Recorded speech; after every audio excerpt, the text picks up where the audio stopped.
1958 году на Великой Русской реке Волге, в городе Нижнем Новгороде. 高尔基于1868年出生在伏尔加河畔的一个城市，这个城市叫做夏诺夫哥罗德。Здесь перед вами первая его фотография. Совсем молодой человек. 那么大家在这张照片上看到的是高尔基最早的一张照片，上面还是一个年轻的小伙子。Его литературный путь был очень непростым.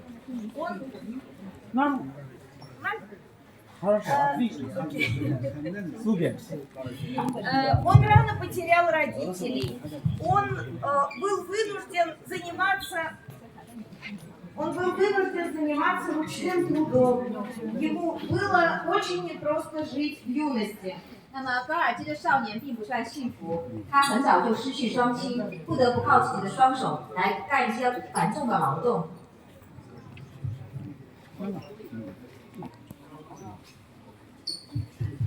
Он начинал свое творчество со стихотворений, но мы его знаем как великого создателя русской прозы. 那么高尔基走上文学创作的道路的开始是作为一位诗人走上的，但我们所知道的是他是一位小说家。В начале 20 века дом Горького и его жены становятся местом, где собирается лучшая интеллигенция Нижнего Новгорода и всей России. 在20世纪初，高尔基和他妻子居住的小屋是当时的俄罗斯知识分子最爱光顾的场所。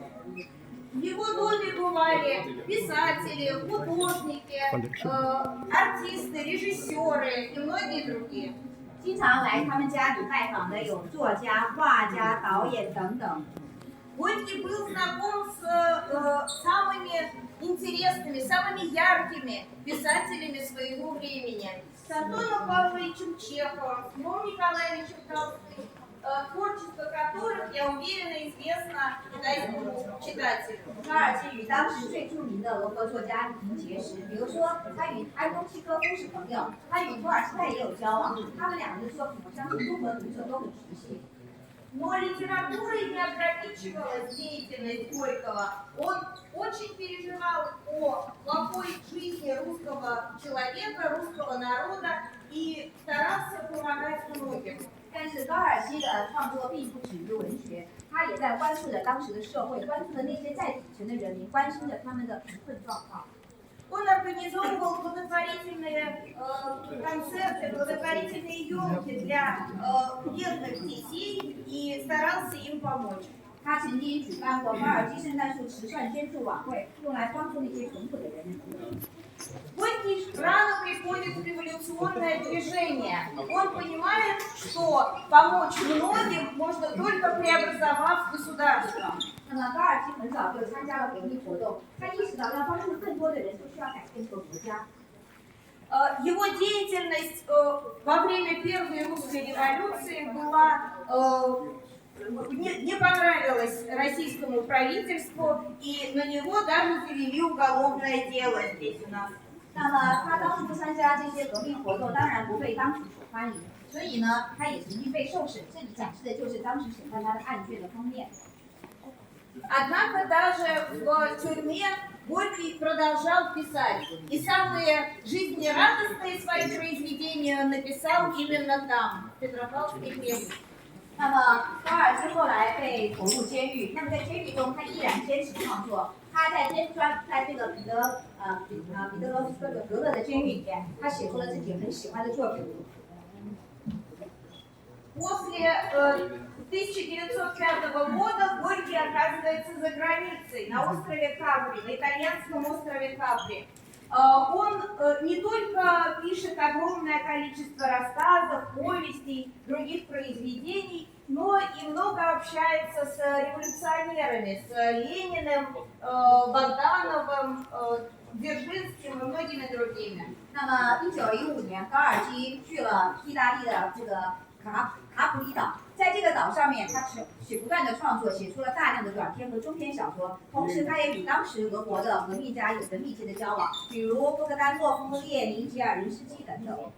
Однако, как только у него появилась возможность для возвращения, он сразу же вернулся в свою родную страну. 一旦他获得了可以回国的机会，他就立刻回到了自己的祖国。Он продолжил свою деятельность, продолжил создавать журналы, помогать ученым, издавать газеты и журналы. 他在继续他自己的活动，出版、写作、出版，以及帮助当时的其他的俄国作家。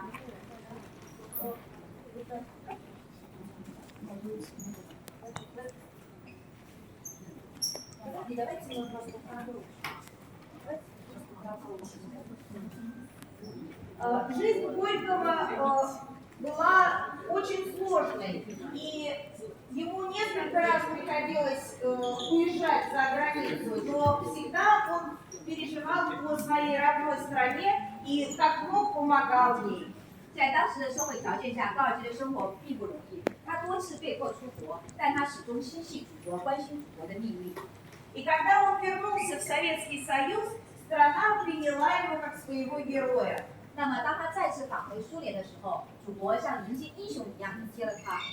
Я хочу обратить ваше внимание на один конверт с левой стороны, на котором написано «Москва», писателю Максиму Горькому. 那我想请大家看一下背面墙上有一张明信片，上面写的是莫斯科高尔基收。 Это означает, что читатели, что его друзья могли не писать даже адрес на конверте. Достаточно было написать Горькому, и письма приходили по нужному адресу. 这说明你根本不需要写出高尔基的详细地址，你只要写出他的名字，信件就能到达作家的手中。 Давайте продолжим следующий слайд. 下一步，下一步。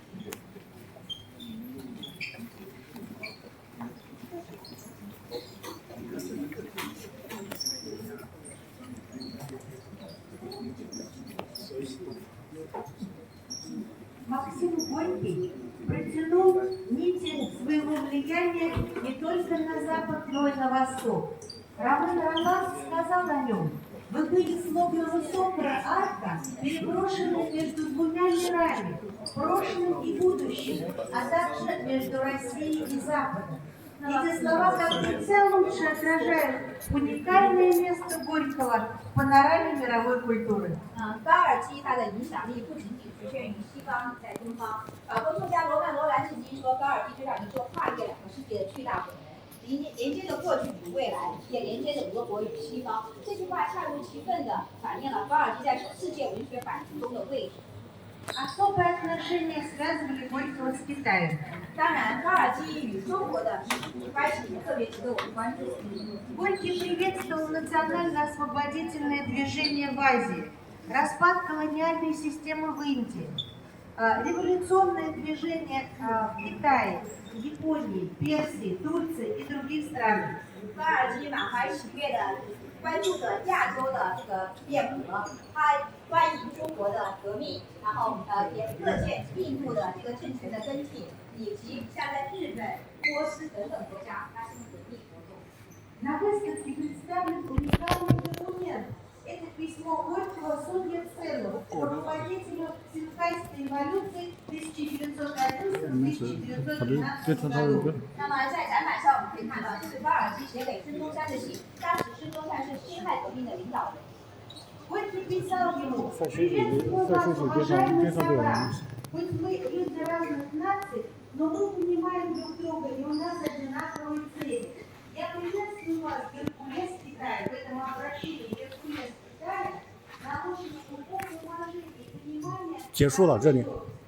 Судя по не просто вот, а он титан, занимающий на плечах судьбу целой цивилизации.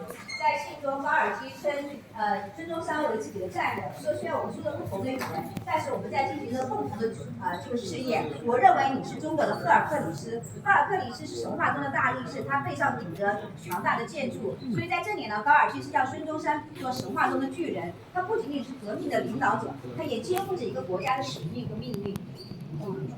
Горький поддерживал начинающих литераторов.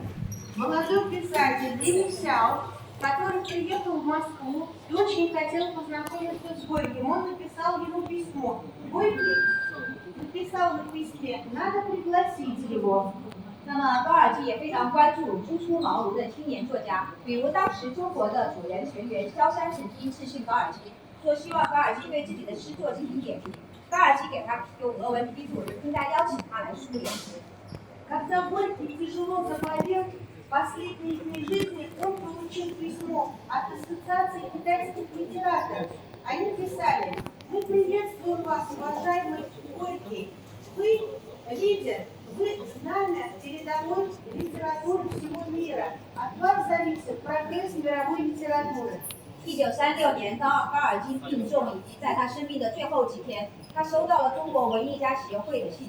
信中说，高尔基，你呢是我们文学时代最伟大的文学领袖，世界文学的进步与你的健康息息相关。Мы знаем, что произведения Горького неоднократно издавались на китайском языке. Практически все его творчество переведено, художественное творчество переведено на китайский язык. 我们也知道，高尔基的作品在中国自传在，几乎他所有的文学作品都被翻译成中文。Мы видим автобиографическую трилогию Горького «Детство, влюбленность в мои университеты». 那么下面呢是高尔基的自传三部曲《童年在人间，我的大学》。 По этим книгам китайский читатель, особенно юный читатель, учится жить, учится любить книгу, преодолевать все трудности, встречающиеся на своем пути. 通过阅读这自传三部曲，中国的读者，尤其是年轻的读者，学会了如何去热爱知识、尊重书籍，并且对待不同的命运。 Перед вами сцены из спектаклей, которые были поставлены по пьесам Горького «На дне» и «Вещание». 那么这些呢是高尔基的话剧、小视频和夜店，在经过中国改版后的电影。 Продолжаем разговор о нашей выставке «Истории экранизации Горького». Горького очень любил кинематограф. 那么我们在这个板块上可以看到，高尔基的作品是电影改编。高尔基非常喜欢电影导演创作。 Его произведения живы до сих пор и в спектаклях, и на кинематографической пленке.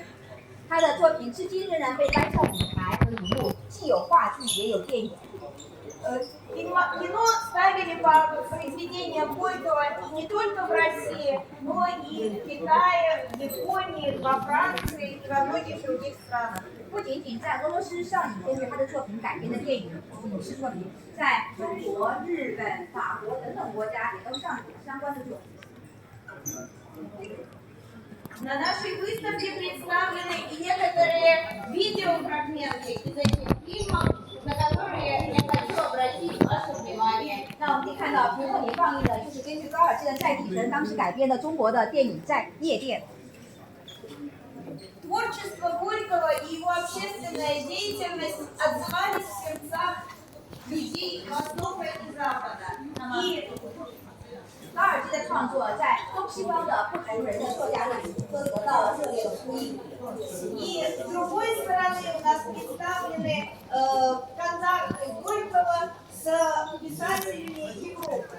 那么对面的这个墙上展现的是高尔基与欧洲文化名人的互动。 Ромен Ролан, Стефан Цвейг, Герберт Уэллс – эти имена хорошо знакомы культурному читателю. 那么罗曼·罗兰、茨威格、赫伯特·威尔斯这些都是文化界大家能熟悉的作家和剧作家。 Произведения Горького не только неоднократно переводились на многие языки мира. 那么高尔基不仅高尔基的作品被多次翻译成世界各国不同的语言。 Но и сама жизнь Горького продолжает изучаться в Институте мировой литературы. 那么他本人的生平也是我们研究的对象。 Я благодарна библиотеке Шэньшэнь за то, что целый стенд посвящен Институту мировой литературы. 非常感谢深圳图书馆为我们高尔基文学研究所也做了一块展板。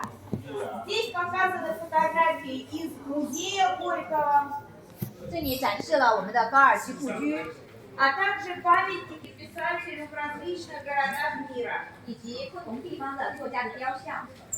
Особенно прошу обратить внимание на фотографию архива Горького. Здесь до сих пор хранятся его бесценные рукописи. 那么这张照片是我们所里面的高尔基档案馆，里面保存着价值连城的高尔基手稿。Дорогие друзья, наша выставка значительно больше, чем время позволяет нам рассказать о ней. 尊敬的各位读者们，我想说的是，我们的展品其实有很多，但是时间不允许我们全部讲完。 Поэтому я хочу закончить короткими словами. Любите Горького, читайте Горького. В нем находятся ключи ко многим нашим свершениям. 最后，我想用简单的一句话来结束我今天的导赏，希望大家热爱高尔基，热爱读书，通过高尔基和书籍找到获取精神生活的钥匙。Спасибо. 谢谢大家。